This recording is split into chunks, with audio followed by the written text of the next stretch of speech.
So when we were a lot younger, I would say me and Guruji were in our teens.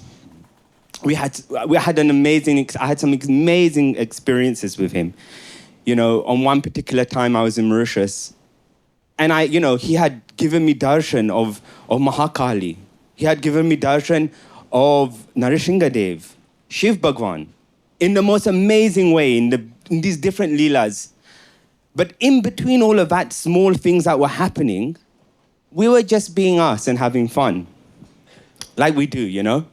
So Guruji, when his father had just built the house in Rose Hill, where the temple is now, there used to be this big basin thing, this square basin thing of where they would mix concrete, you know, to build a house. All houses in Mauritius are built with concrete. So me, in my wisdom, I said, bro, wouldn't it be nice if you put fish here? And he was like, that's a fantastic idea. We're going to make this happen.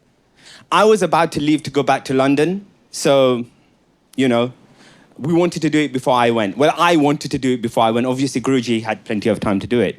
But I think he wanted to please me a little bit too, so he was going along with the plan. We were trying to build it. So we'd got to a point where we wanted to go and catch some fish to put in this basin. We had sealed it. We had filled it with water. Now, one of my uncles from London too, his in-laws wanted to do a prayer meet at their house. So they said to Guruji, we need you to go to this prayer meet. It's really important. And me and Guruji, I was talking to Guruji, and Guruji was like, I don't want to go, bro. I really don't want to go. I was like, I know, me too. I don't want to go to this prayer meet. What we're going to do there, it's just like, we don't know no one there, and we need to do our fish. We need to go and catch fish. And he was like, that's so true. And he goes, but you know what, bro, we won't go. We will not go to the prayer meet. Both of us won't go. And I'm like, really? He was like, yeah, we won't go. So I was like, how are we going to do that? Because, okay, Guruji is Guruji, but in those days, he was still a child within the family, if you like, right? Even though at that point, he was materializing, he was performing miracles and miracles, healing people, whatever. But the elders still thought he was a child of a family. So I said to him, bro, how is that going to happen? He was like, don't worry, trust me, it will happen. I was like, so what's the plan? Should we go somewhere? Should we hide or do something? He was like, no, I'm going to go and sleep.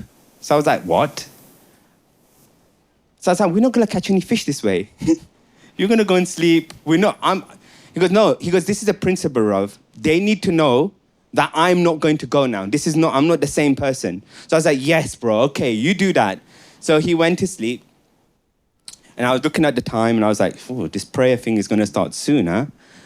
So time was ticking. My uncle came from the other house to pick him up. He was going to drive him. His dad was ready. Guruji's dad was ready. My other uncle was ready. Manish's father was ready. They're all ready. They're going to take Guruji to this prayer meet. Guruji's in his room. Door is closed. So they opened the door to try to find Guruji. Guruji is sleeping. So they wake him up. So I'm standing in the room. I'm like, no, you shouldn't wake him up. You shouldn't wake him up. They wake him up. They shake him. He wakes up. And he looks at them. And I looked at him and I was like, that's not Guruji. That's not him.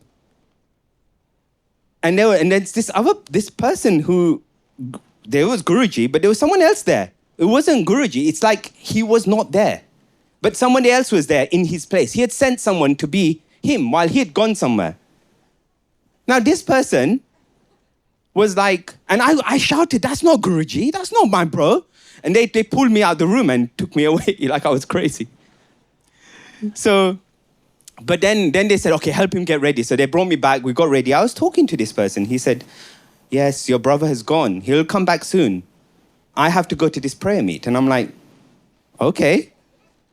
Yeah, I went along with it. I was like, bro, okay, I don't know. I was a kid, I was still young and stupid and naive. I was just going along with him. Anyway, so then we went outside before they left. And he looked around at the temple and the place. He goes, this is very new. All of this is very new to me.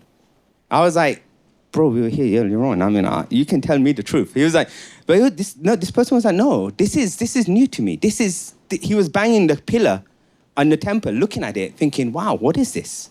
And I said, this is concrete, it's a pillar. And he said, no, this is all light. You just can't see it. And I'm like, right, okay. And then, so, time to go to the bhajan. I was still saying, you shouldn't take him. And they said, right, you're not going. You are not going. You stay here. I was like, okay, I've got out of this. And they took Guruji to this bhajan.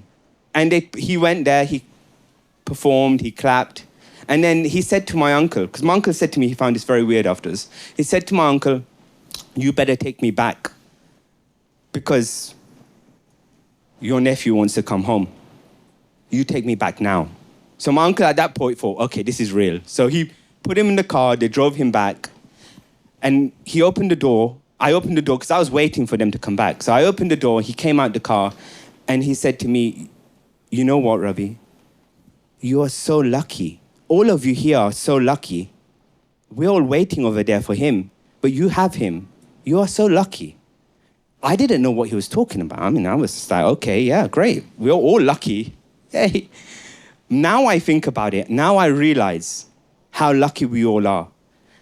How in all of the worlds, whether it's this one or beyond this, everyone is waiting for his grace. Yet he's sitting here giving us his grace in the most humblest way, giving us all darshan, giving us a glimpse of him, while everywhere around the universe, they're all waiting for him. The same thing, when I had darshan of Shiva, he said the same thing to me. I didn't understand at the time. One thing I will say, Guruji came back afterwards to the room. I ran in, I said, bro. And then he was normal. He was like, yeah, bro, I went somewhere. I went on a pilgrimage. I'm like, where did you go? He opened his hand, he had the murti materialized in his hand. He goes, I bought this murti somewhere. I was like, wow. I said, do you bring me anything? He said, yeah. And he took his hand in his pocket and he goes, here. And there were some sweets. And we had some sweets and he shared it with me. And that was the story. Now sitting here before they asked me to talk, I just smiled to myself and I realized that's how lucky we are. Because he's here giving us grace. Lifting that yog maya. Krishna says in the Gita, I think in chapter 7, 25, that to Arjuna, that not everyone perceives him. His yog maya covers him. It's only through his grace or through knowledge, Krishna says in the Gita, that you see him. Here it's not knowledge, it's Guruji's absolute grace that we get to experience him and feel him and enjoy that love, that moment and connection.